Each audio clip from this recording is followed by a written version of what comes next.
everyone. Welcome to everybody in the room, and welcome to the ones who are connected to the digital platform, because I heard that you're more than 300 people connected. So what a success. So we are so happy for this second edition of the What's Up Day in Paris, held by Atout France, the region, and of course, Paris Je t'aime. And so we will be happy to spend this 1 hour and a half with you. Just to talk about Olympics, but not only Olympics, but everything what that will happen in the city and what you will be discovering in the current 2 or 4 days to come. We're going to begin these roundtables with 3 topics. We will talk about transformation, about lifestyle, about the impact of the territory, and of course of the power of local, which is very important to all of us. So we will discuss that with our guest I will present you in a minute.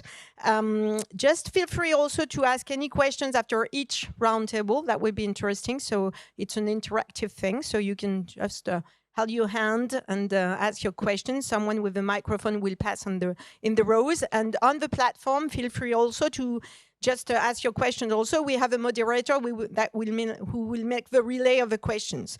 So just an introduction, maybe a few figures about Paris and the worldwide class destination. Speaking about Olympics, we will come back to that, but you know where we already had 2 Olympics, in fact, in 1900 and 1924. That's correct.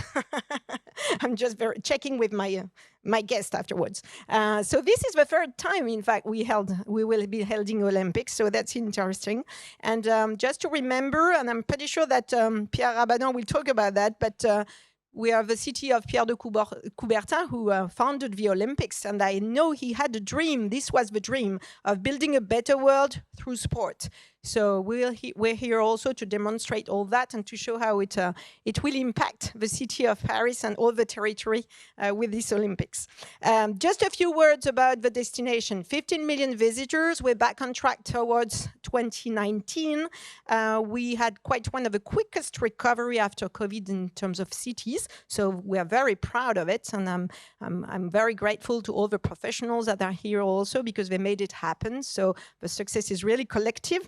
And I think we're really in the right momentum for Paris. So the Olympics are, of course, for something in that, but not only. You've seen TV shows, cinemas, everything. So everyone is talking about Paris. We're welcoming some new events every time.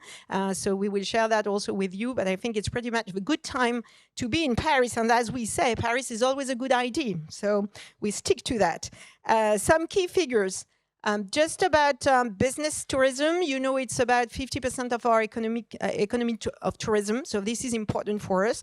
We're hosting approximately more than 100,000 events during a year. So this is impressive, all sizes, more than 1,000 congress and nearly 500 trade shows.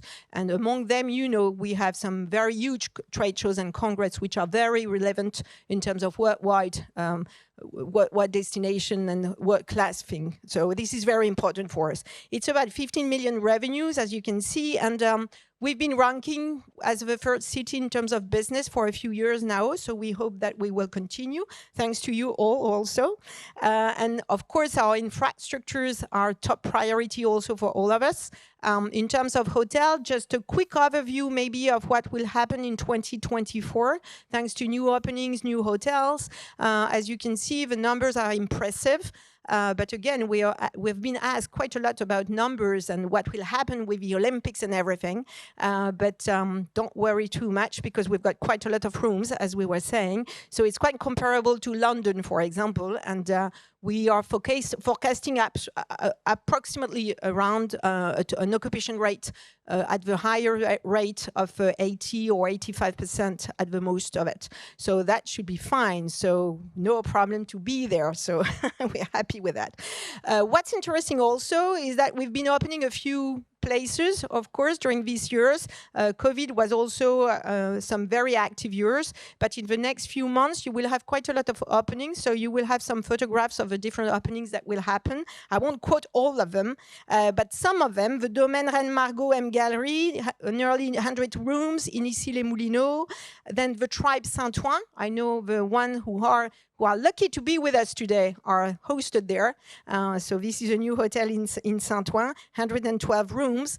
But mostly also the H4 Hotel in Paris Saint-Denis. We will talk about that in 2024 with 700 rooms, which is an impressive hotel for us in the north of Paris. And then independently from hotels, we also have some other venues like food court like La Halle Gourmande in Saint-Ouen, and of course, the reopening of the Grand Palais in near Paris, which is also a great event for us and great venue for all events, of course. Remember, we had the Grand Palais éphémère during all this period, and for the Olympics, we will still have both of them. But afterwards, you will recover the Grand Palais as it was in the central Paris. So now let's talk about Olympics, and I will be very happy to welcome our guests for that. You know, Olympics is around 13 to 15 million spectators, more than 4 billion people viewing images. So a huge image of Paris in the world for all these days, for the Olympics and the Paralympics. And even if we're hosting them for the third time, I think this Olympics will be quite a lot of first times. So like the opening ceremony, like the celebration in the city, like the stylish thing. So we're going to talk about it with all our guests. So I'm pleased to welcome our guests, the first one. And while they will be coming on stage with me, you will see a quick video on that. But Pierre Rabadan, who is Deputy Mayor of Paris in charge of sports, Olympic and Paralympic Games, and the Seine, which is important. And Julie Matikin, Chief Brand Officer of Paris 2024. Thank you for joining me.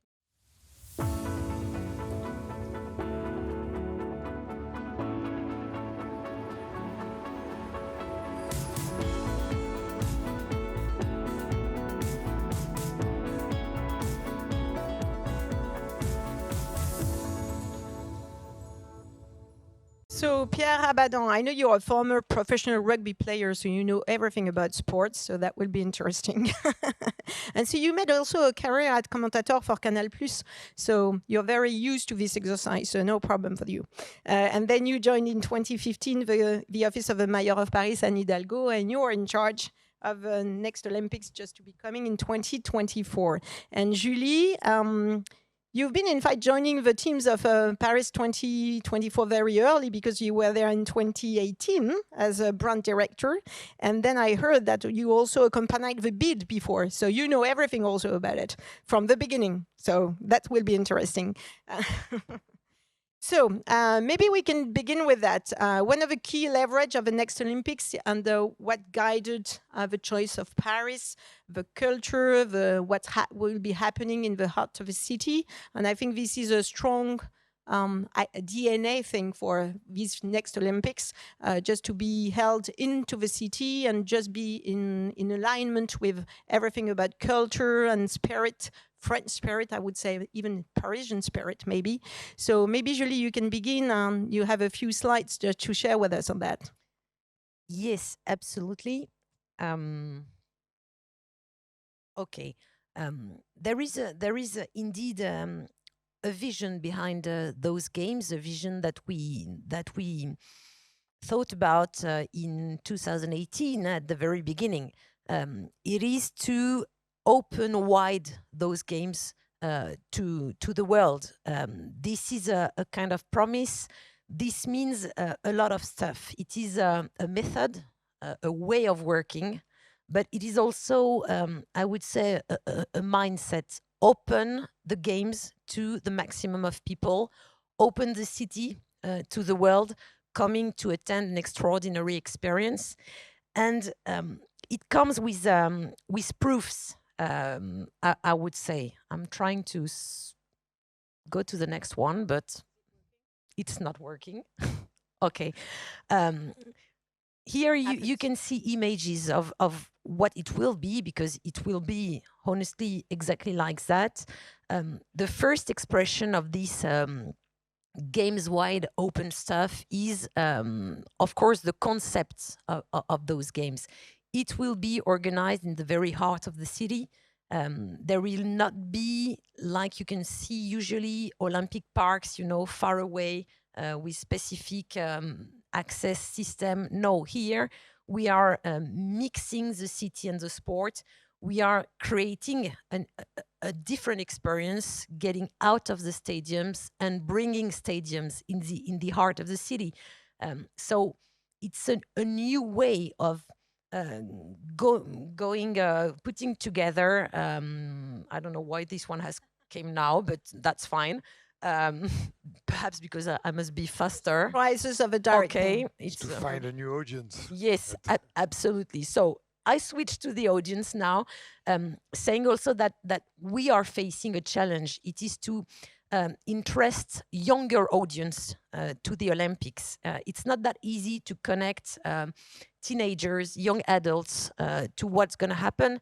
They don't feel immediately connected to the ring's spirit. So it's a common volunteer to to add urban sports, to deliver like cultural experience, different ones for people in the street, and to reconnect the urban playground, the urban environment to the young people and to specific audience as well.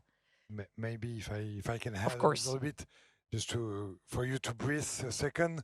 No, we share something since the bid of this Olympics campaign was to create a new model. First thing was two main goals: create a new model, trying to attract a new audience, younger sometimes, because we can see that before person watching the games become older, and it was one of our goal, and the definition of the bid and the organization was to go outside of the classic sports area. Here we are in the one of the main in the Stade de France sports area in France, but we would like to bring a new sports in the center of the city.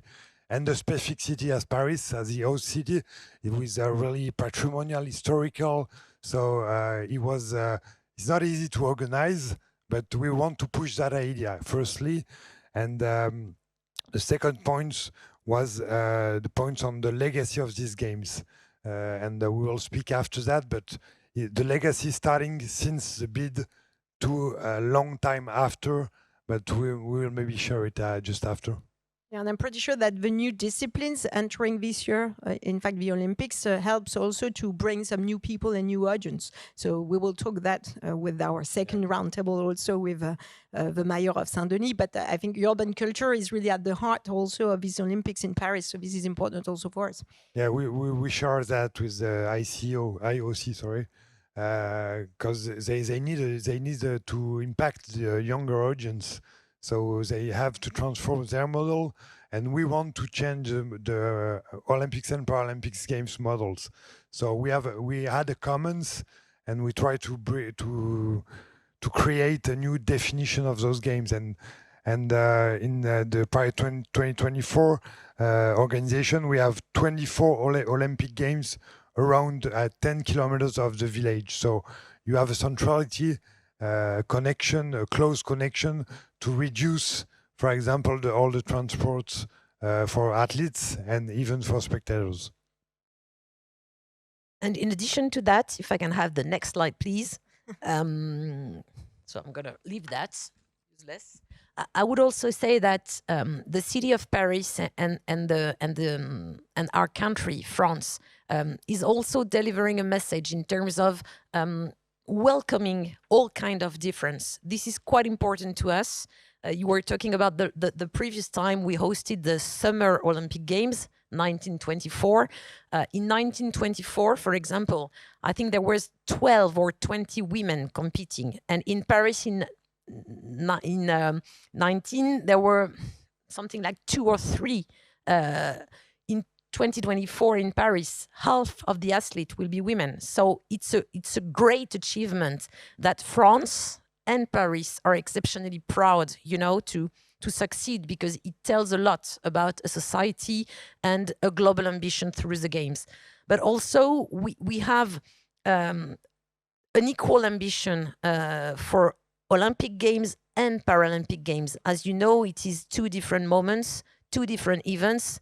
And for the very first time here in Paris, we share an ambition, and the most beautiful symbol of this ambition is that we share also a same emblem, a same logo that you'll have to give to the woman we saw at the beginning because it was Noted. the emblem of the candidacy and not the one of the game.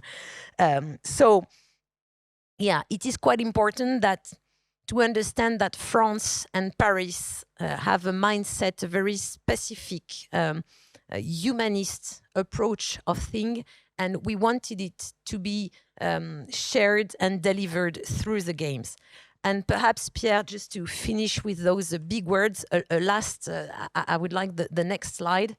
But we've all been working together to deliver the extraordinary. And this is extremely important because only Paris can give you such a scenario, can give you the possibility to achieve absolutely extraordinary key shots and experience for people.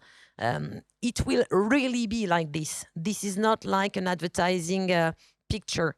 It will be like this, and there will be so many of that in the core of Paris because we have the most beautiful backgrounds ever to showcase sports and to organize never lived before experience for people. So we want to mark history, and we are very happy to be perhaps crazy enough to invent, to imagine like marks like this one in the heart of Paris, thanks to the games.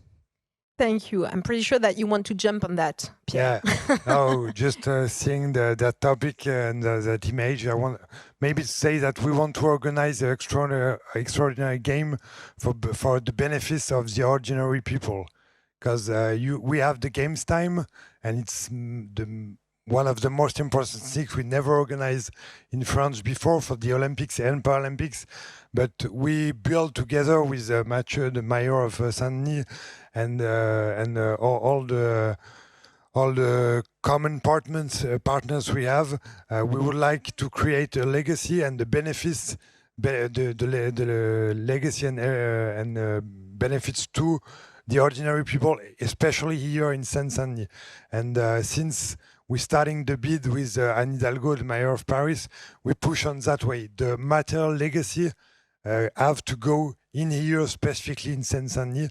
And if we will organize the extraordinary for the games and during the games, extraordinary experience for athletes, for spectators, we want to have an ordinary and benefit legacy for the everyday people living there. Maybe you can give one or two examples on some locations that will be very much impacted, transformed thanks to this Olympics. Probably more into the city than in Saint-Denis, because we will discuss that with Mathieu. I know. So you will have a lot to say, but especially in Paris, we have benefits too. The first one you can see not far away from here is the new arena we will create for the games. The Adidas Arena will telling after the games like that, but it's the Arena La Chapelle. During the games, and this is this will changing a suburb with Porte de la Chapelle, the connection from Saint-Denis, who was not the greatest place in Paris, but it will become now a new one. So we will create 8.5 hectares of green space with 2 parks. We will have a renovation of a public facility, construction of an arena, 2 gymnasium, a faculty just next to there, and it will be a new arena with 100% renewable energy, 8,000 seats, and a lot of new connection with this place. The second thing for sure was we will do the opening ceremony on the Seine, but we're cleaning the Seine for being able to swim in the river Seine for the Olympics and Paralympics specific competition. But in addition, and for the most part of that, for the everyday people after the game. So that's a second massive point. And the third point is, and we count on this organization to accelerate the public policy, especially, for example, for creating a bike line, and we push like in Paris six. I don't know. There is too many now. No, not 600. Now 60 kilometers of new lines, bike lines inside Paris between now and the game. So we push, we accelerate a lot of new politics and public politics for the everyday life of the people after the games. So we use also the game for that. I think this is very important also for our audience, because you've got some new locations, but also some values that all organizers are sharing. The companies that make some events at one time, they want to choose also, I'm very convinced of that, but they want to choose a city that carries the same values that we carry, than they carry, because it's the message that you give to your employees, to your partners, to your customers, and everything. So this is very important for us on the B2B side. And so we couldn't speak of Paris and France, but Paris especially, without style, fashion, stylish, aestheticism, beau, as we say. Our president of Paris Je t'aime is very focused on that. So he worked a lot with our mayor on a manifeste du beau. So I don't know how to translate that, but a beautiful manifesto of the beautiful or something. And I heard that the word beau in English is much more meaningful than for us, in fact, because it's beautiful, it's nice, it's fair, it's gorgeous, it's good, it's lovely. So many sense, so many meanings, and so this is the way that you're looking at the future games. Absolutely. We wanted those games to be cored into, I would say, two main purpose. The first one is a celebration. Since Rio in 2016, and nobody has been able, it's a pity, but to organize summer games with public in the stadium and public in the city. So hopefully we'll be the first one for years to welcome people and celebrate collectively the games, but more than the games at the end of the day. And we wanted this celebration to be with a strong Parisian touch. That means specific style. We wanted those games to be beautiful. We wanted those games not to be an addition of flashy colors coming together, but we wanted to deliver aesthetic experience because we are the city of fashion and the city of lights, and that was extremely important. So we had a very deep and difficult time of brainstorming to try to deliver something that was making sense and creating beauty. So we rooted everything, and I'd like the next slide, please, in what we call the neo-art deco style. What does that mean? It means that we pay tribute to the most important total artistic movement that was existing 100 years ago in Paris, the Art Deco movement. It was really like a decisive movement with consequences on architecture, on arts, on graphics, on so many aspects of our cultural life that we wanted to find in this movement the key expressions of our 2024 brand to deliver a visual experience rooted in something that existed before, and that's the talent of Parisian people has transformed. And we have added to that another element, next slide please, which is the Orphism inspiration. You know Orphism, it's part of a great painting movement. It's carried by Delaunay, for example, and it is a way of transforming the shapes and playing with the perspective and delivering something quite new. So Art Deco and Orphism, it gave, next slide please, something like that. The colors on my screen are not good, but on this one it's better. something like that, mixing sport and style and shapes and specific colors. So as you can see, we really have put together the very best of our culture, the very best of our very specific French and Parisian lifestyle with new codes and reinterpretation of what sports is about. So it's a mix. I mean, the games in Paris next year will be a lifestyle, more than sports, more than usual Parisian experience, but really something new coming from the adjunction of elements that we usually do not see together.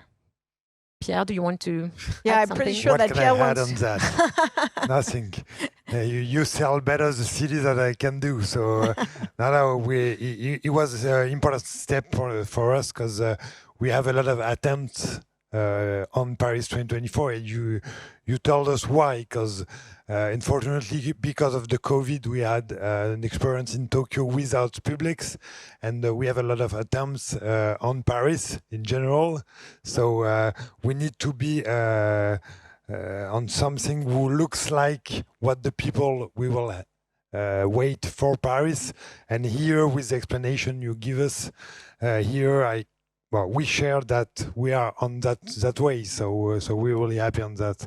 And now we wait for seeing all that explanation and all that vision everywhere in Paris. And even when I say Paris, I spoke about the Grand Paris, not only Paris inside. But that's why these games will be on another way unique. And maybe Pierre, a word about inclusions, values that we carry with these games also, because I know this is important. So why did we candidate finally also? So maybe that's important also in the storytelling of these games to be coming. Yeah, for sure. Julie talked a little bit about it, but we want to share what we are, specifically. We have a concept, but we want to push our idea, what we are too, and show it to the most part of person who will be there during the games. So inclusion for sure will be part of our games for the Olympics. And as Julie said, we really want to succeed in the Paralympics. It will be the first time that we are lucky to organize it here in France. So we hope that it will change the way we look for the person with disease. If I can say, it's approximately 15% of the person in the world have a disease. So it's massive. So we have to change, and we want to use the Paralympics for that. The other thing is what we can do on the sustainability. We have a lot of important objectives and goals on that way with Paris 2024 and all the partners, because we are waiting on that part too. The world is changing, and we live in this world, and we don't want to be a step away from this world. So we need to take that in consideration. And as I told before, 98% of our infrastructure will be temporary or already existing. So that's why the starting point of our concept. And what we can say more on that way, I will finish by that. We're just a step outside the organization of the biggest event you can imagine in the world. We really want to use it to accelerate the transformation of city, region, and maybe the way to organize events who unite the world everywhere. Yeah, and I'm pretty sure that all the audience will be very happy to share afterwards the steps of the organization and how we can achieve such a big thing, because it's a major dream finally to come to be true. So that's important. So thank you, Pierre. And maybe a last word on symbols and yes, a quick word, because we're running out of time a little. Just to go in the same direction than Pierre said. Those games behind their signification, behind the look, behind the design, behind the competitions, they are carrying a promise that we have tried to embody through the main symbols. For example, if we can see it, please, the emblems of Paris 2024, just after, please.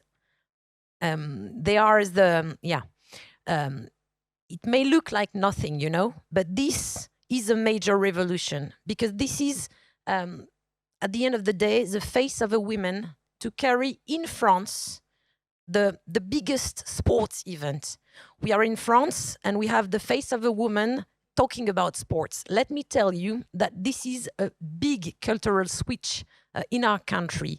So the games are at the forefront of such big symbolic change, and we are very proud of that. Second example, our mascots. You've probably seen them. The Frige, 2 Phrygian caps. For the very first time in the history of the games, they are, you know, not animals, because we could have made a French cat or you know, a pigeon or whatever. Love what you say.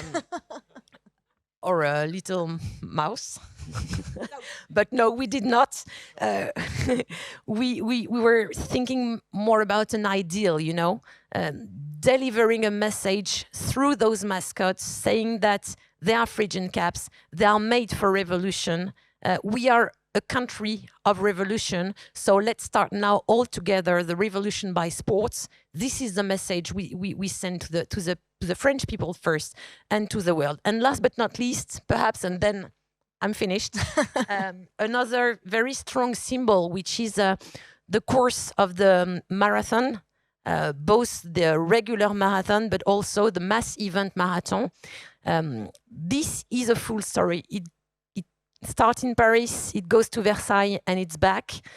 But it is it is inspired, and more than inspired, obviously nearly exactly the same than what we call la marche des femmes, the women walk, that women made in 1789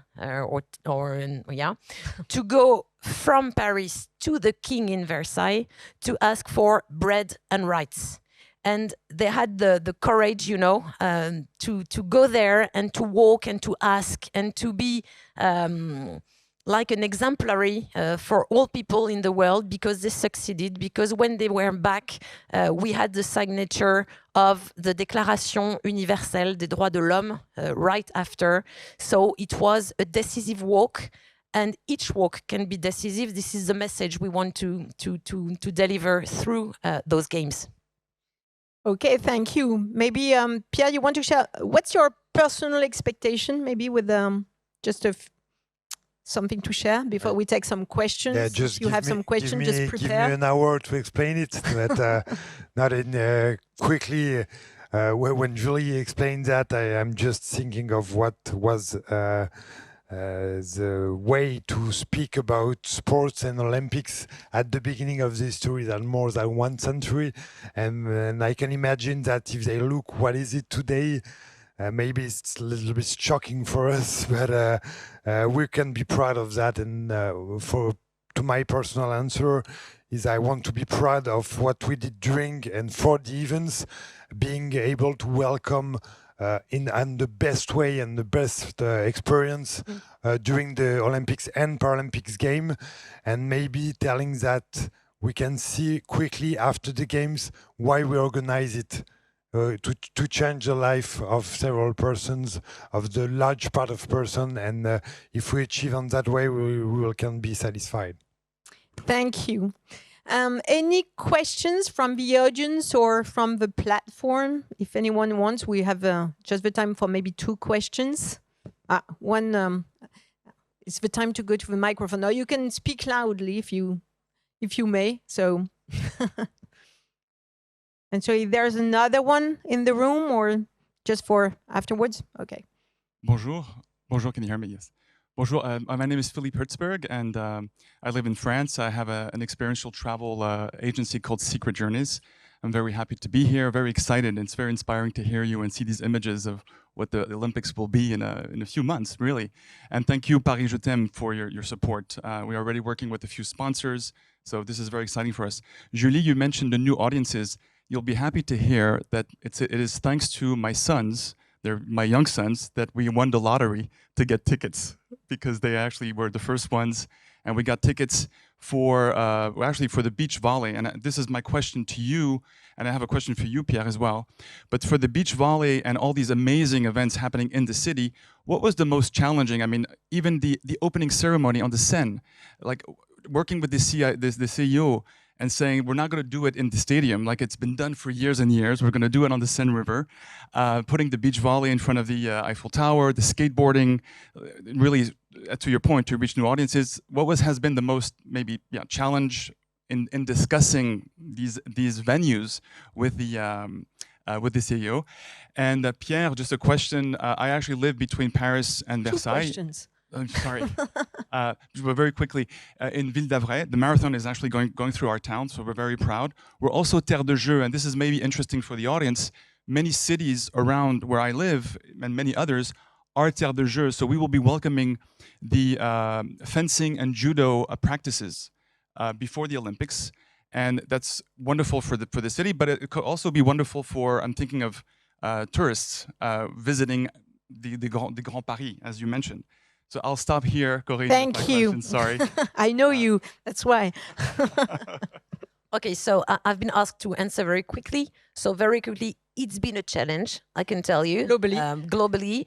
For the opening ceremony. Confirm. Yeah, but not only. I mean, for every marker that is creating a revolution, it's something. It's something that you must negotiate. But they've been quite helpful at the end of the day. The IOC, I think, is happy to have organizing committee and host city like we are to challenge and to set new standards. So I think that once again, Paris have made an Olympic revolution, and it will be easier for the next ones. Yeah, quickly, it's a revolution, and when you have a revolution, you have find new solutions.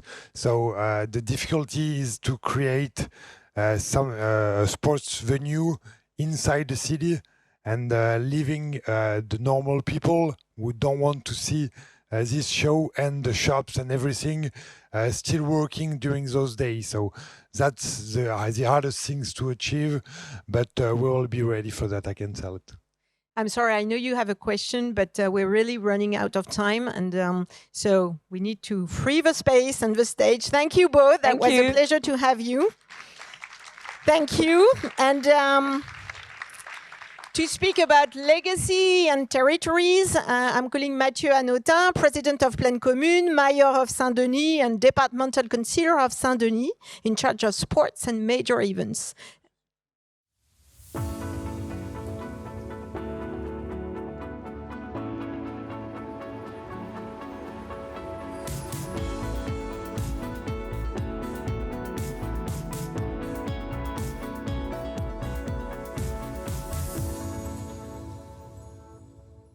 Welcome.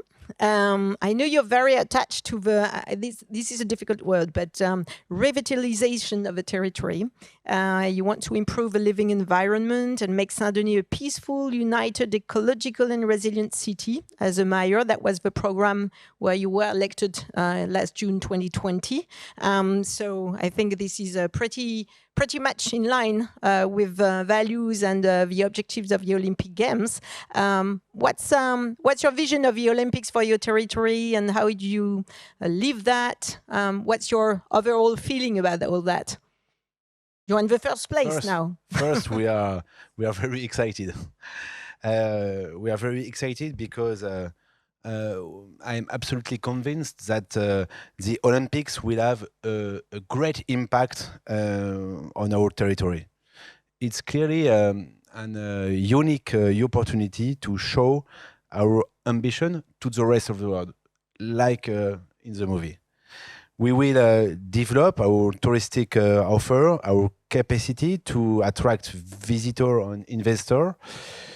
But in the meantime, we have high standards for the Olympics legacy. We want to generate a direct and lasting benefit for our inhabitants, especially through local employment. We want to match the international demand with an attractive offer, and we want to fulfill the local needs with a very strong urban transformation. These two ambitions are for us the two sides of the same coin. In fact, we see the Olympics as an accelerator, a new starting point of our urban transition. Welcoming a visitor of the whole world, we will assert ourselves as a new centrality of the Great Paris. To do that, we are working on the accessibility of our territory and especially through public transportation. Yeah, and you will be the new center of Paris, in fact. So, so we will be jealous, maybe. But anyway, you were One meant of the to, new centers. you were meant to be that because I don't know if you know that, but in Saint-Ouen, which is not very far, in the cemetery, we've got the grave of Suzanne Lenglen, Olympic tennis champion, absolutely. single and double in 1920. And I heard that the Bauer Stadium, is that it? It's the former Stade de Paris. It hosted 3 matches of the 1924 Paris Games. Yes, So you've got a history with in the Olympics. Stade Bauer, and our territory has also a great history with Olympics because the first French golden medal marathonian is Bouguera, El Wafi Bouguera, and is buried currently in Bobigny in the Islamic cemetery, and his memory is currently put it on with a new bande dessinée. Okay, cartoon or something like that. I don't know Cartoon, how you sorry. say. I don't know. I'm not a comic book. Comic book, maybe. Okay, and so you were talking about hospitality, and I know this is very important also for you, as you were telling that you want to host the whole world, and the Olympics will be the opportunity of showcasing what you have in Saint-Denis for that. You have some new projects like we talked about, like the hotels. So you've got some huge project about that, big hotels, big Congress Center, new sense of hospitality. Yes, we have a lot of projects, especially in Playel, but also in the whole territory, in all plain common. We have this goal in mind, and we are committed to it. We have many assets regarding tourism. Plain common has become the places where tomorrow's tourism is invented, as Paris faces a growing demands.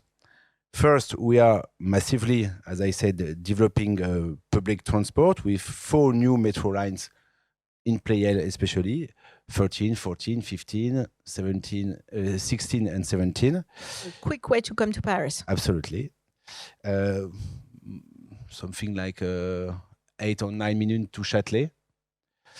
This will make us accessible just a few minutes away from every strategic point of the capital. But we are also working on our bike lane, as Pierre said, on our water commute.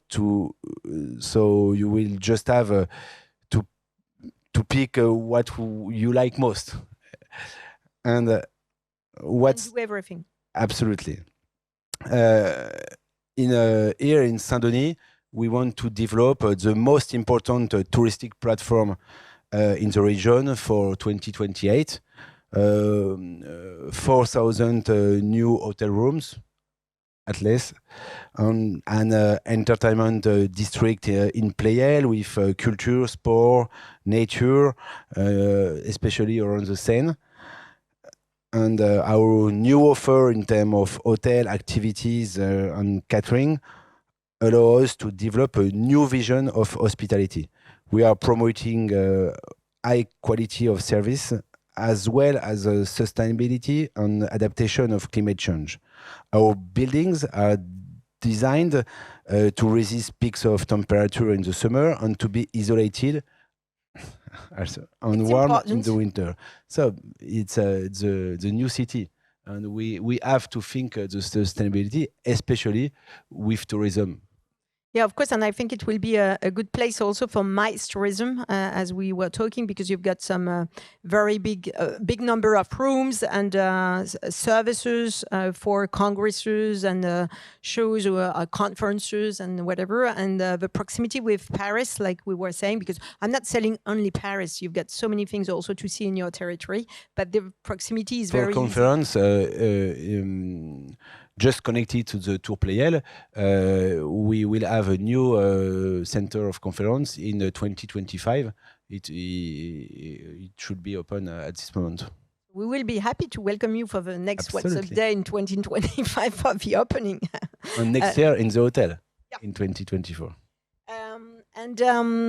I know you have also a sense of hospitality, and maybe we can talk also about culture, because I know this is a huge thing for you and the DNA of territory. I heard that when we were preparing that more than 150 languages were talked in your city, Yes. which is impressive. We That's said really cool. 150, but clearly it's all the languages, or almost.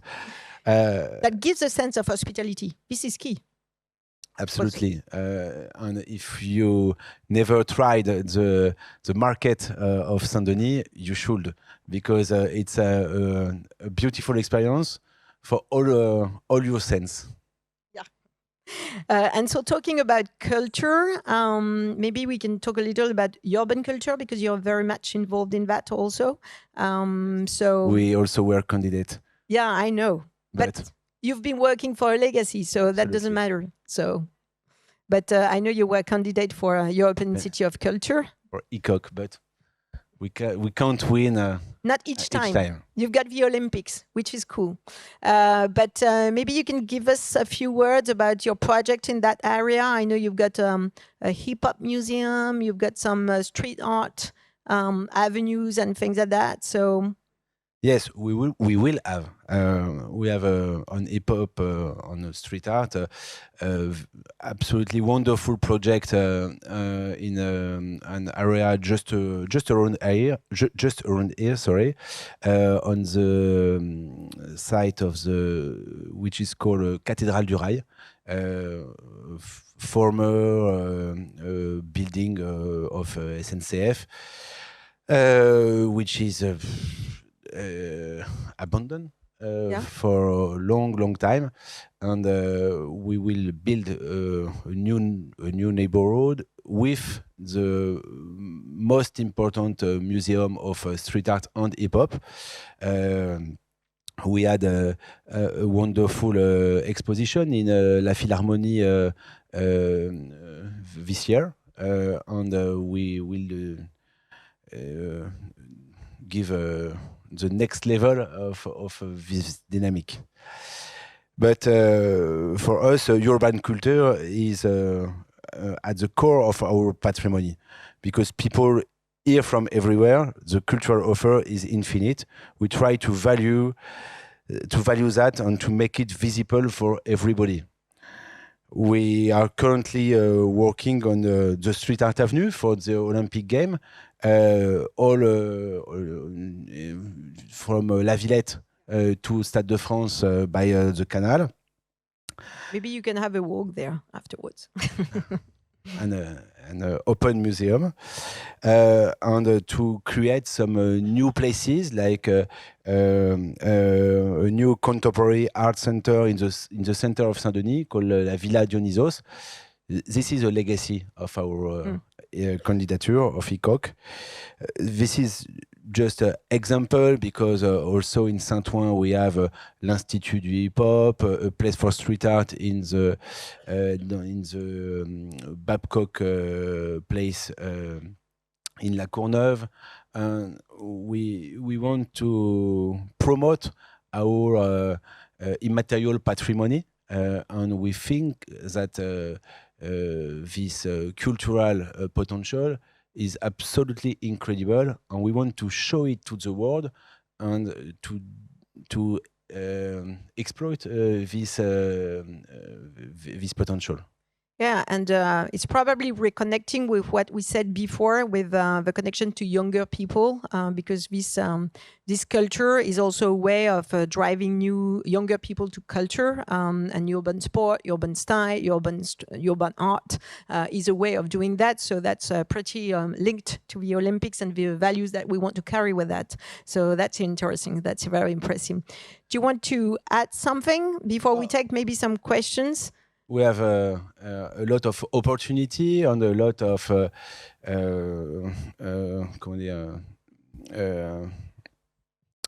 for tourism. We have a lot of opportunity, and I just want to note our basilica with next year for the Olympic. We will begin. Je sais pas le dire en anglais. Le remontage. Rebuilding? The rebuilding like of the arrow of our basilica. This is a very fascinating project, and you are all invited to see it in the next year. It's a part of what we do at Paris Je t'aime to promote all the territory and saying all the monuments that are existing not only in Paris, but outside Paris. And of course, the Basilica is really one of them. So this is really important. Maybe we can take some questions. I'm sorry, I give a word for the technique because I know I have some other slides, but I will do that after so I can free Mathieu who is in a hurry. So that's why. So don't worry. I know. Maybe there are some questions into the room or in the platform. Some questions for this new center of Paris that you will have to visit. So you will begin your visits in the next tours that will happen this afternoon and tomorrow, essentially. And so you will have the opportunity of visiting the city and see what's happening. But I think this will be something again. But this will be probably a place where you want to be in MICE tourism in the next few years after the Olympics with these openings that we were talking about. I'm going to ask my question in less than 5 seconds. I assure everyone this is not prepared. So less than 5 questions. Less than 5 seconds, sorry. When we talk about Olympics, we always talk about what you do with the installations. You're going to have a beautiful swimming pool across. Are you involved in the discussions of what becomes this new venue, and what are you going to do with it after the Olympics? Absolutely. We already have a deal with the Metropole of Great Paris, and this swimming pool, the CAO, Centre Aquatique Olympique, will benefit for the Olympics, but also for inhabitants with some rates which are very attractive for people, also for schools, especially, and we also want to have some new story to write in this swimming pool, especially with the water polo, because we love this sport, and the Olympic final will be in this area, and I think it's a sport with so we want to do a lot of water polo adventure in this swimming pool. Right. Another question, or maybe from the audience on the platform? I don't know. No. Okay. Thank you. Sorry. I haven't seen you. Okay, sorry. In fact, we've got. How would you define your long-term value creation by organizing this event to the city? Sorry, can you repeat the question? I didn't understand. How would you define the long-term value creation that you create by organizing these games? for the city of Paris? The long-term value is first in the building, the Olympic Village, the road, and all the equipment. It's 5, 6 bridge or passerelle in the direct legacy of the Olympics. But what is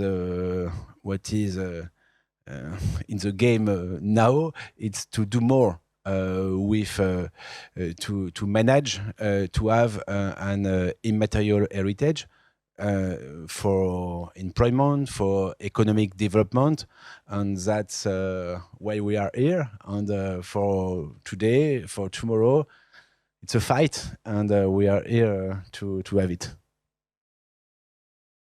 I think it's a huge image for the whole territory. So especially for the outside Paris thing. So we're really keen on that. And we're trying, we will answer probably one part also of the questions with the last roundtable, because we're talking about local economy and the local impact of this tourism economy. Thank you. Merci. Thank you.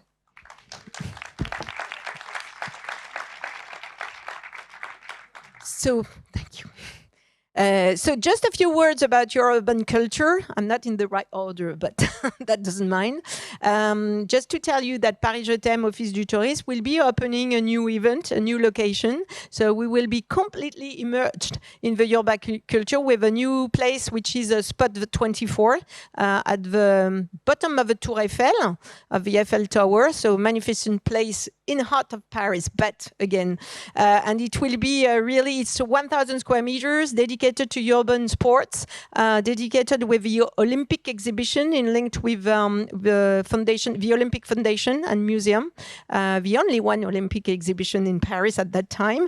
It will be opening this summer till end of the year 2024, and we will be very focused on the new disciplines entering the Olympics this year. So that means the surf, the basket 3-3, I'm not sure we say that, but 3-3, the skateboarding, the climbing, breaking, of course, and the BMX. And so that will be probably a way of doing a link between these sports and, as we were saying at the beginning, and the culture and the youngest and everything. So this is really important for us to operate that. But of course, this is also a place you can rent, use for your own events. So we're open to that. So that was the advertising minute. But it's a real great project, and so we're very happy to do that. So we will be happy to invite you next year to discover it. Okay, so we talked about territory. So now we will be talking about local economy, and so this is our last roundtable with Elisabeth Laville, founder of Utopie, who will join me, and Valérie de Robillard, Senior VP Environment. I'm obliged to read it because I don't know it by heart, and CSO Coordination Sustainability at Accor. So thank you, ladies, to join me. And so we will be talking about how to deliver a local experience. And just before beginning, maybe some local testimonials on the behalf of Paris, just to show you the savoir-faire in Paris and how we want really to focus on that.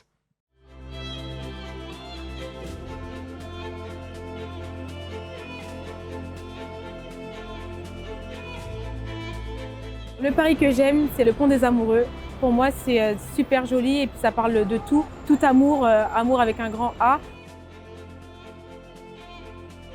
Dans la folie d'une ville comme Paris, avoir de la fraîcheur et contempler la ville de Paris à partir des buts de Chaumont, c'est un spectacle absolument génial. Dans les hauts de Ménilmontant, ce gros arrondissement qui fonctionne comme un gros village avec beaucoup de diversité sociale, on sent qu'on possède Paris et que Paris nous possède. パリのいろんな場所や文化からインスピレーションを受けて料理を作っています。 C'est tout ce qui crée les belles surprises de Paris. On ouvre une porte et on découvre qu'il y a au fin fond d'une cour quelque chose, des artisans, des lieux, des usines. Nous avons tellement d'endroits magiques. Et pourquoi les citer? Venez les découvrir.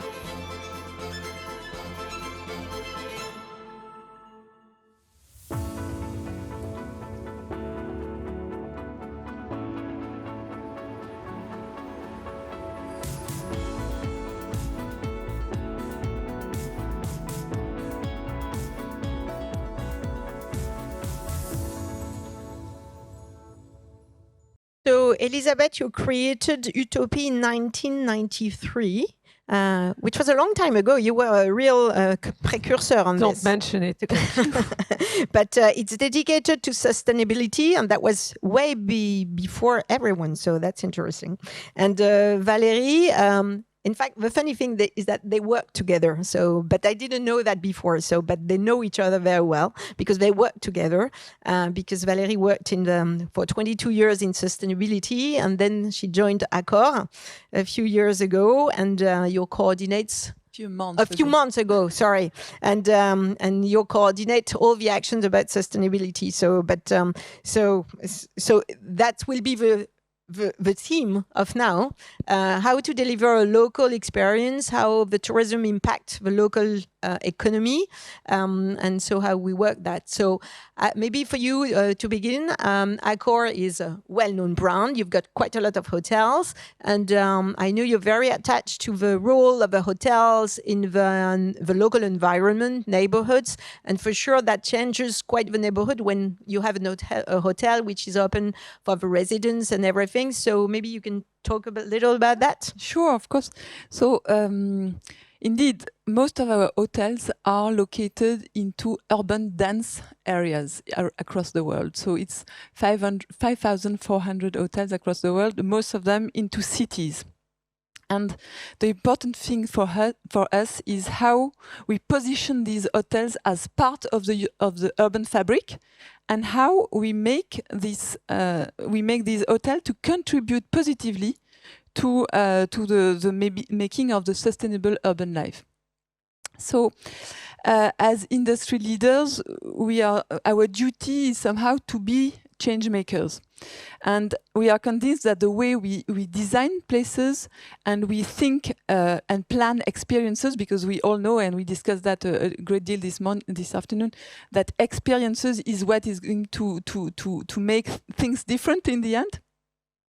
So I want to give a few examples of where we do try to have these positive contribution. One is maybe with the lifestyle hotels, because I think lifestyle hotels are somehow breaking the rules of traditional tourism, traditional hotel experience, and opening widely on the neighborhoods. And Accor is number one in the world on lifestyle hotels. Another example would be the co-working spaces. Accor has been a pioneer into this field, and today, if you look at a co-working, it's bringing added value to the city from two different perspectives. One is environmental. You use the space and the resources in a more efficient way because you use it all day, and you multiply the usages that can be the functionalities actually of the space. And second, it creates also social value because you create a social interaction into these places. So today at Accor, it's 600 Ujo location. Ujo is a brand, is a leader, is a European leader in flexible offices and workspaces. And maybe another figure, if I may. Accor, it's more than 10,000 restaurants and bars, and that's social value. Another social value, because this is what makes the heart of a city to pulse, you know. If you have bar and restaurants, it's definitely what makes the difference. And this is so important for our tourists here in Paris. So, but maybe we can just, because the ones who are with us physically are hosted at The Tribe. I was saying that, exactly. But The Tribe is a new brand in lifestyle, also exactly on the social value that you're mentioning. And I hope you're having a nice disrupted hotel experience. Should be, but it's focusing on the right thing. So it's caring and conscious and easy, essential, and everything. So I've got my words. So. But again, we're talking a lot about local, and I think local is the new value, we could say that. And we are more and more conscious that everything is back to the local also, and so it's part of the experience of our visitors, but it's also it has also, as you were saying, a huge impact in our economy. So if we're welcoming a lot of tourists, which is great because we're one of the first attractive city in the world, B2B or B2C, the important thing and the point is really that it has some good value for our local economy and local actors. So that's what you're working on, Elizabeth. So. Yes, thank you very much, Corinne, for the invitation, and I'm always happy to see Valérie, whom I often see, but not in sessions and panels. Yeah, the key thing to have in mind is that, in fact, a territory can be like a leaking bucket, and that's what we want to avoid. Meaning, most of the time, like if you think tourism, or even attracting headquarters, big company to set their headquarters, you're thinking, okay, we're going to invest a lot of efforts and energy and money, obviously, to attract those wealth stuff, people, companies, etc. And the more wealth we have on the territory, the richer the territory, okay?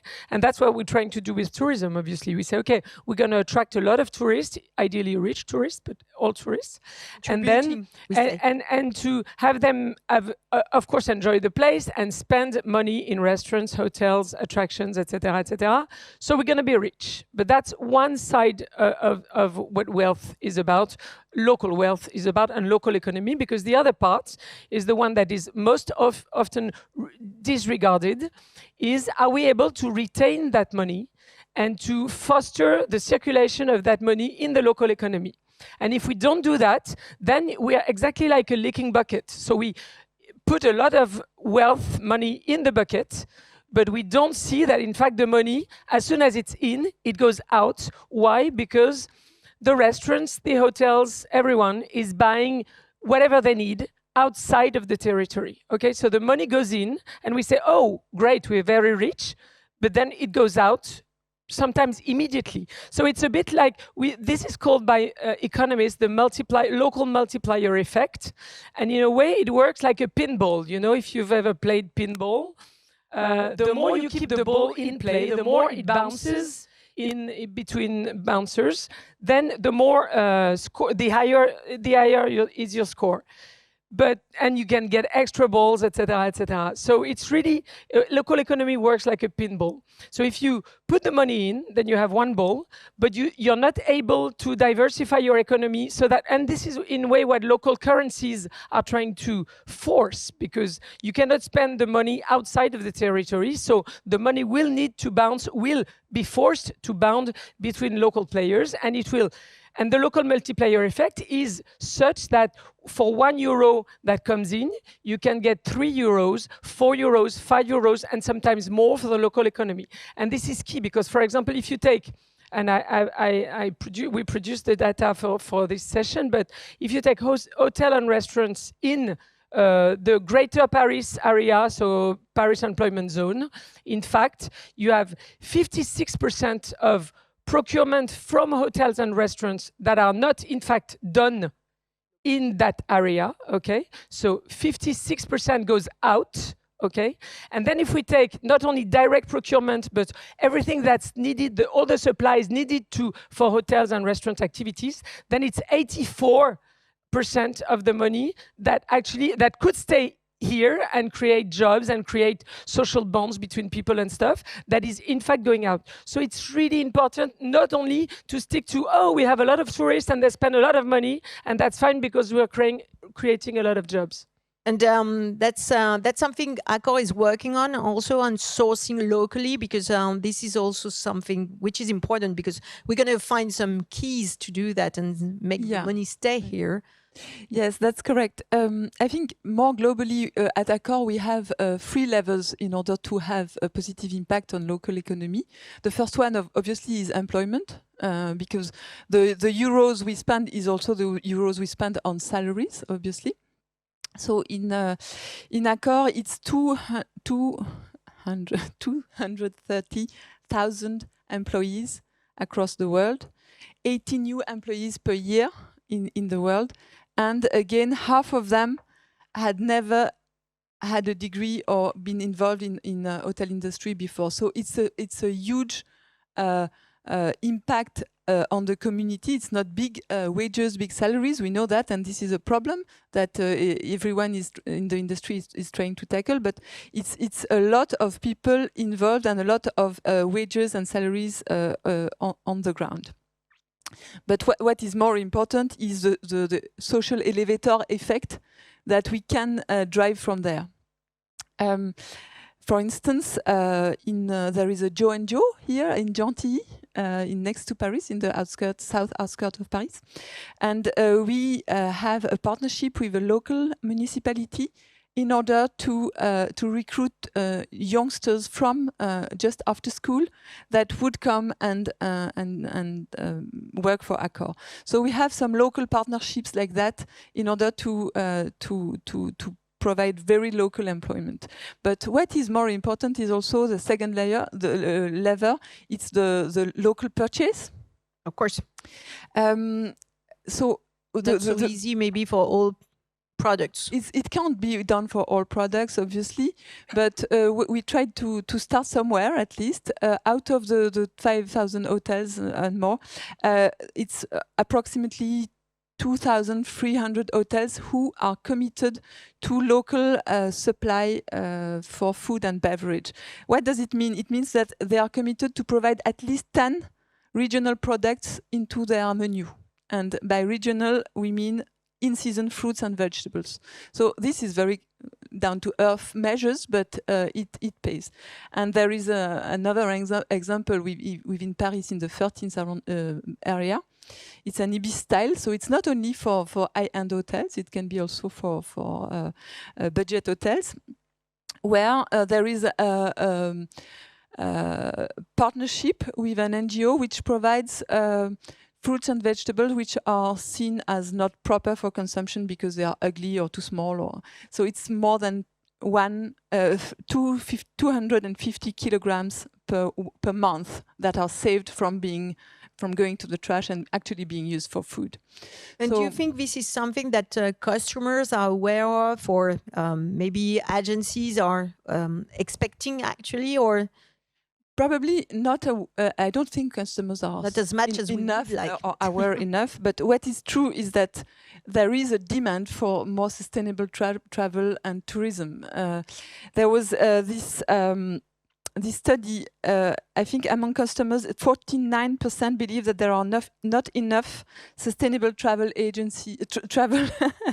travel options available today, and 69% of them would like to have more sustainable options. So, I mean, yeah, there is a demand, and the demand is even more on the professional side, because most corporates are committed to sustainability. Some of them are even maybe going to ask for carbon footprint for the events that are organized. So we need to be ready for that as well. Elisabeth, do you feel that also for your customers? You've got a conscientiousness for all people just to be more involved in this local economy and seeking for solution. And yes, for sure. And I think the contribution to local is, as always on sustainability, is a matter of consistency.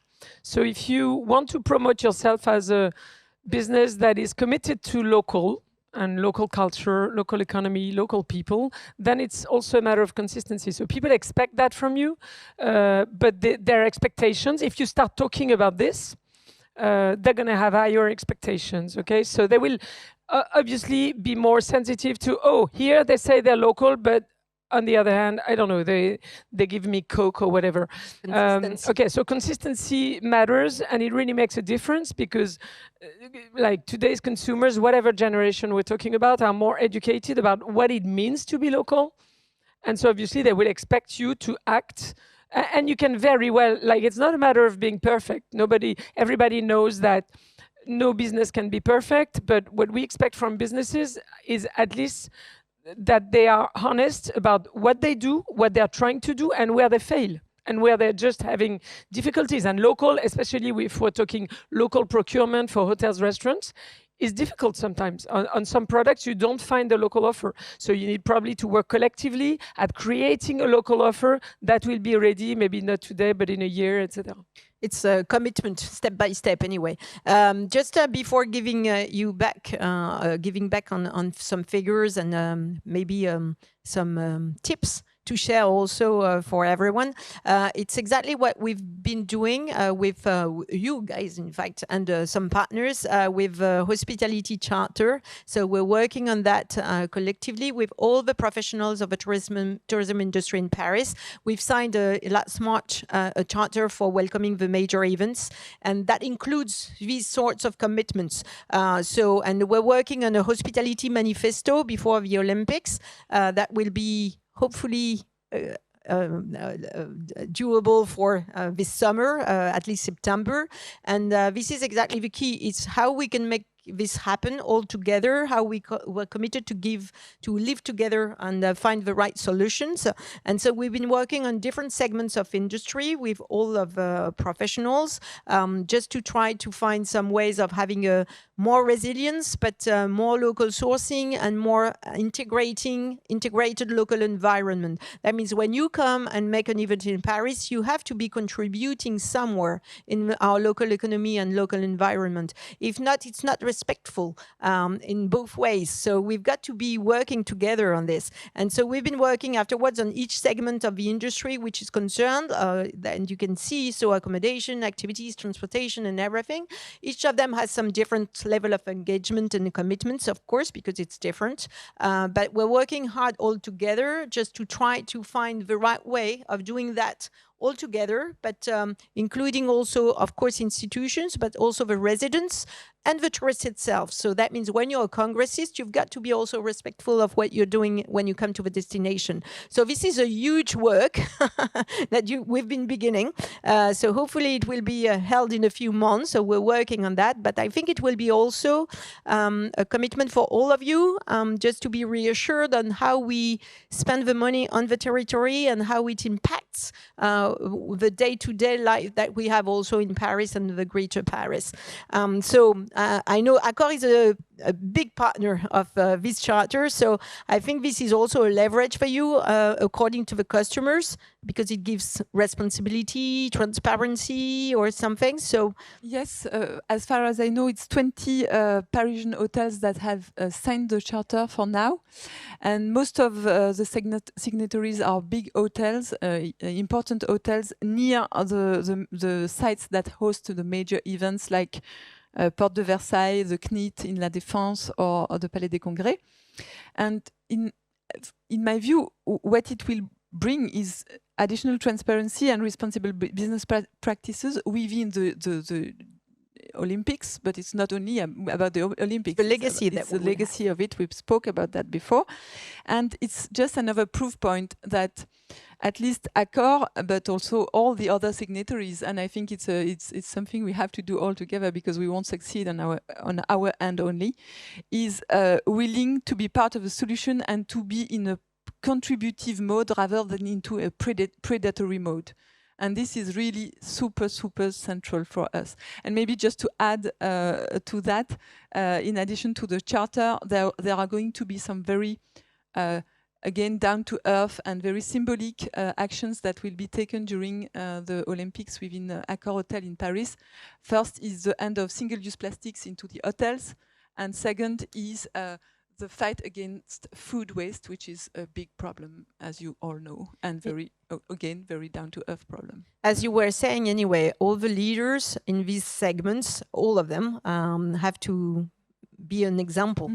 So if we are not doing this, and Paris is one of the leaders of the city in the world, so we have to show the example also than that. So Olympics is an accelerator, as we all said before, but of course it's the legacy of what we want to leave behind. And so maybe, Elisabeth, you can share some tips, or how can you make the difference when we are coming back to the industry of the MICE industry and B2B event organization? This is not so easy. So how can we build that step by step all together? I think for any company, the key is consistency, as we said, and commitment. So first, commit, like commit to the local economy and to bring a local contribution. Then it means you must probably look at your own practices, like to make them more sustainable, whether we're talking transportation, waste, energy, etc., offices, whatever. Obviously promote green transportation facility options for your clients, choose hotels and venues that have sustainability credentials. So there are sustainability certifications for hotels, there are commitments, charters, etc., etc. Then you can obviously support local businesses, which is in anything that you buy. You can try to, this will maximize the benefits for local economy, and you can also ask the local businesses you're buying from whether they support or encourage them to support the local economy, obviously. That helps. You can also add community engagement both for the teams and for clients, and obviously it depends on the activities, but I don't know, this could involve any kind of local action that people can participate or not, but at least you offer. And you also have schemes like the 1% for the Planet scheme created by Patagonia, where you give 1% of turnover, sorry it's high, but that's what it matters, to local NGOs working on whatever environmental causes you choose. Then, of course, you have everything that is related to culture, local culture, and that can be conferences, film, introduction videos that you send to your clients before they come, whatever. Responsible marketing is also about trying to avoid over-tourism in some areas, but pushing people to discover places where you don't have too many tourists, or encourage them to go during off-peak season, for example. And then, of course, measuring. So measuring the carbon footprint, measuring the socio-economic footprint to know exactly what we're talking about, and to be able to be transparent also to your B2B clients, etc. Say, this is the impact of the business that you're doing with us, of our business, and this is where we need to improve, and maybe we can improve together because it's tough. We want to buy local or whatever, but we don't have the potential of relocalization is huge, but obviously one business cannot do it alone. This is where you enter, I guess. And to conclude with that, we're in the process of delivering a calculator. I don't know if you say that in English, but a calculator of impact, but not only on the energy side, including all what you said, because I think this is something we really have to be conscious of. It's the global effect of the things, because it's not one thing, it's just a multiple effects of different small things that we can do at each step. And I was very interested in what you said about the cultural thing. And this is something we really want to do at Paris Je t'aime, is show you also all the things that you are not used to see. So there is the Eiffel Tower, we like it and we really like it, but there is not only the Eiffel Tower, you've got the Basilique Saint-Denis, you don't have only Notre Dame, and so this is important also to show you all the territory and all the opportunities that exist, because we're working on the local businesses, artwork, artists and everything, and so I think we've got so many things that we can share, and this is important also in terms of respect of the destination and impact that you can have also with your events tomorrow. So I think it will be the value that we have to carry on. And maybe some quick figures. I have many. Yeah, you have some, not so many. No, I'm going to choose some of them. Okay. Pick some. So local is first a market. Okay. So two figures that are interesting. Hotels, restaurants in the Greater Paris area. 32% is in fact of what is produced, of the turnover, is exported, meaning tourism accounts for 32% of turnover for hotels and restaurants. Interesting. Of course, this is due to restaurants. I think if we took hotels alone, it would be more, obviously. Leisure, culture and sport, 35% of the production of the turnover is related to tourism. So tourism has a high impact on local, on those industries, but obviously then we need to look at the other side, which is local as a resource, and we'll try to understand whether, to what extent, what these industries buy is coming also from the territory, because as you understood, if it's not coming from the territory, then the money and the jobs goes out of the territory. So here, as I said, hotels and restaurants, 56% of direct procurement goes out, 84% of supplies goes out, of money related to supplies goes out. For leisure and culture, it's pretty much the same. 33% of direct procurement goes out, 67% of everything that's supplied goes out. So a lot of money is going out. And just to give you an idea, if we take tourist sites, hotels and restaurants, everything that goes out, so everything that's purchased outside of the Greater Paris area, accounts for a potential 45,000 jobs, okay? 45,000 jobs. So we're not saying we need to relocalize everything, because that's not going to be possible. But what we advocate for is what we call the shift 10%. Okay, so we have a plan within 5 years, within 2 years, to relocalize 10% of that, okay? And we can do that on food. It's not so much about growing local food, which is a phantasm, but it's very much about transforming local transformation of food, because more than 80% of what we eat is transformed food, okay? So we need to have more transformation, local companies that transform food. We can have local textile, using especially, and clothing, using especially circular economy, obviously. Local hygiene and cleaning products also, and local, this is less sexy but very strong in terms of impact, local equipments and building materials. So, and again, if we relocalize 1% of that, this is 450 jobs. If we relocalize 10%, it's 4,500 jobs. So it really matters. Yeah, and it's a little anecdotic, but just think about all the gifts that we give to congressists and no, it's not anecdotic. Think about them. Think about that. If you make it happen on the territory, and we can give you some addresses of people working here and able to do that, that changes quite a lot the meaningful of the things that we do. So I think it's a collective work that we've got to achieve. Just to finish, we are working also, I think, this is also a way of working all together with all the professionals of the tourism industry. We're working also with all the segments of industry that are key for the destination. So I've been talking a lot about sports, of course, but e-sport, technology, health, innovation, gastronomy, of course, are key, and creation, fashion are really key segments of industry that we're working on. And one of the purpose of working together is also to make it happen on the territory and show that our destination is a key place for all these segments of the industry. And so, of course, if you choose a destination for what it carries, of course, Paris is a good idea, because you have so many people who can help on this supporting industry. And so this is also the way we're working together. So Valérie, do you want to add maybe something or about the Olympics and the image that it will give to your hotel, because you're a partner? Yeah, so you're working sure. closely with them. No, but on what you said about the different industries, I think it just relates to the experience again. The hotel experience is something, the gastronomy experience is something else, but it's just the destination is a sum of experience, and those industries are definitely making the difference there and creating this additional value for clients and for customers.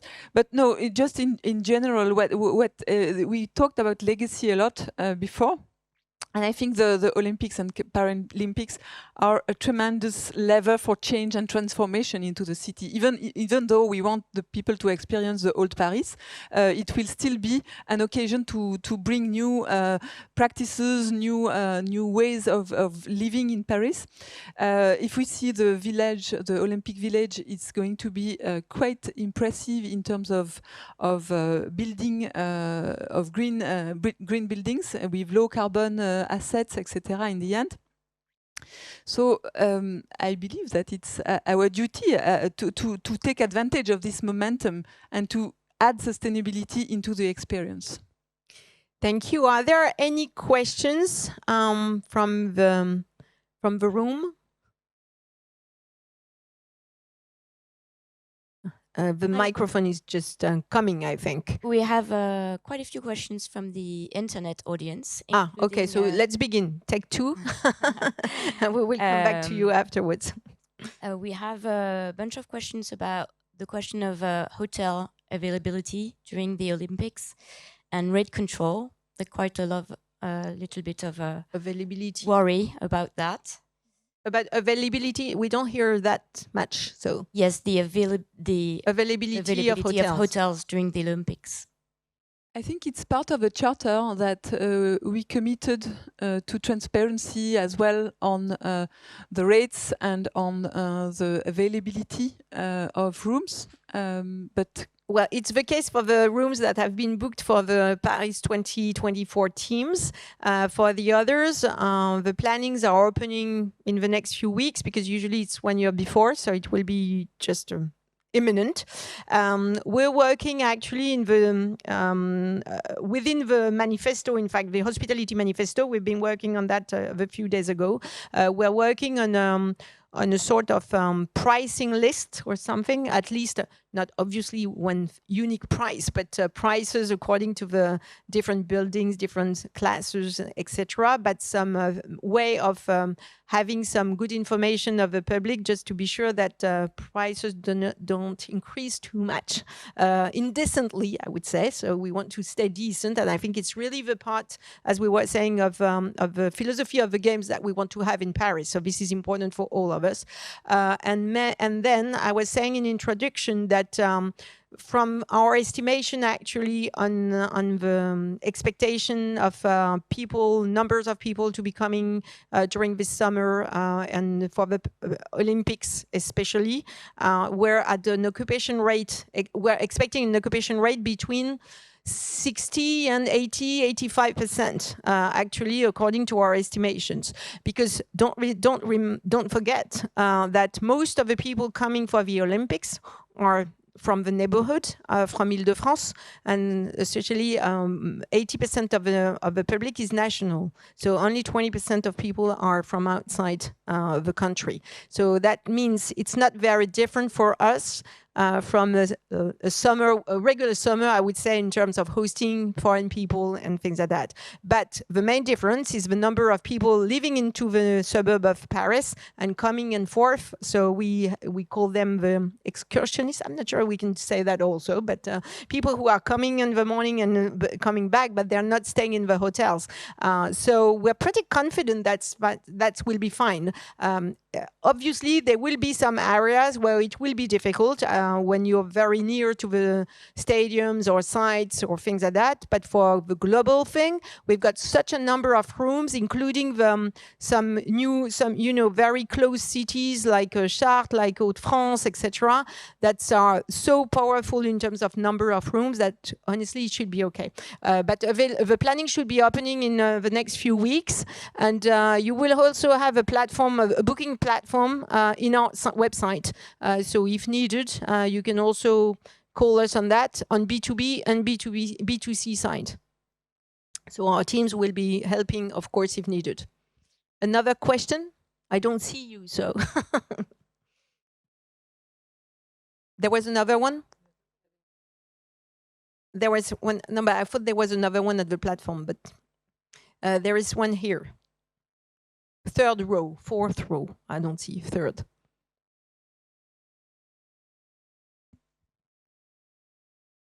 Okay. So I'm not sure if this is for you, but one of the questions is what I wanted to ask about the accommodation, but the other one is, with all this development happening for the Olympics, will this infrastructure, isn't the construction be happening during the rugby? I see we are concentrating on the Olympics, which I do understand, but what I want to know is that with all the construction happening, will it be happening during the rugby season? Because you mean in terms of circulation, or in terms of construction work? Because the rugby is happening this year. During the 2 months that the rugby is happening, will all this construction still be happening? Probably, because some of them won't be finished at that time. But do remember also that the Rugby World Cup is only on one side. It's here.